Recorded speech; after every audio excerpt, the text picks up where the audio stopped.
Cases کرتے ہیں. دیکھیں ایم ایل سی جو ہے یہ پولیس ایڈمنسٹریشن باؤنڈ ہے. 22/6 جو ہے اس پہ سپریم کورٹ کی نئی ججمنٹ ہے, یہ بڑی واضح ججمنٹ ہے, اور پولیس آفیسر باؤنڈ ہے. اگر وہ نہیں کرے گا تو میں پولیس آفیسر کو محترم کھڑے ہوئے ہم سب اداروں کا احترام کرتے ہیں ماشاء اللہ, پرامن جماعت ہے ہماری, no violence, not violent, non violent. تو کون سا وائلنس ہے یہاں پہ؟ آقا کے سارے عاشق غلام ہیں, یہ سارے عاشق غلام ہیں انشاءاللہ. تو 22/6 کے تحت پولیس آفیسر جو ہے اگر وہ نہیں کرے گا ایم ایل سی تو وہ کرمنل ہو جائے گا, اور اس کے خلاف پرچہ ہو سکتا ہے 155C کا. 155C پولیس آرڈر ہے 2002 کا, اس کی 155C پروویژن جو ہے اس کے تحت پرچہ ہوتا ہے. اور اس سے بڑا حربہ جو ہوتا ہے وہ ہم اس کی سیلری اٹیچ کرواتے ہیں. جب ہم سیشن کورٹ میں جاتے ہیں, سیشنز کورٹ میں, تو وہاں پہ ہم جج کو کہتے ہیں سر اس نے اوبے نہیں کیا, لہٰذا اس کی سیلری, جب سیلری اٹیچ ہو جائے نا پولیس آفیسر کی جان نکل جاتی ہے. تو لہٰذا بہت ویلڈ لا موجود ہے. ایم ایل سی نہیں بن رہی, آپ ہمیں بتائیں, ہی ول بی باؤنڈ. اور یہ میں آخری بات اس موضوع پہ میں بہت باتیں کرنا چاہتا تھا لیگل حوالے سے کیونکہ میرا پروفیشن ہے. آپ یہ یاد کر لیں کہ ہر شہری کا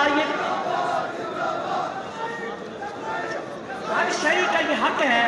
آرٹیکل 4 کانسٹیٹیوشن کہتا ہے کہ اس کو قانون کے مطابق اس کو ڈیل کیا جائے. تو قانون کے مطابق ڈیلنگ یہی ہے کہ آپ کی ایم ایل سی بننی چاہیے.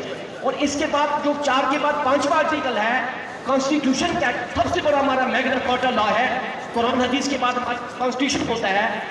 اس کے لیے یہ ہے چاہے وہ عام شہری ہے, چاہے وہ پریزیڈنٹ ہے, چاہے پرائم منسٹر ہے, چاہے منسٹر ہے, آئی جی ہے, چاہے سیکرٹری ہے, all citizens are bound to obey law.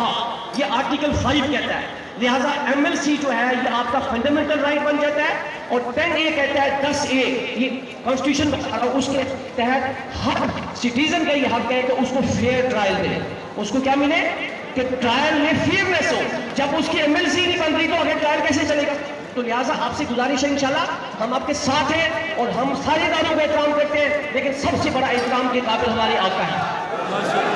تو بالکل, تو اعلیٰ حضرت رضی اللہ تعالیٰ نے منصب نبیین فقتلوا, اس کا ترجمہ اعلیٰ حضرت نے نعت کی صورت میں کیا ہے. میں وہ پڑھنے لگا ہوں, آپ دوسری پڑھیں صلی اللہ علیہ وسلم.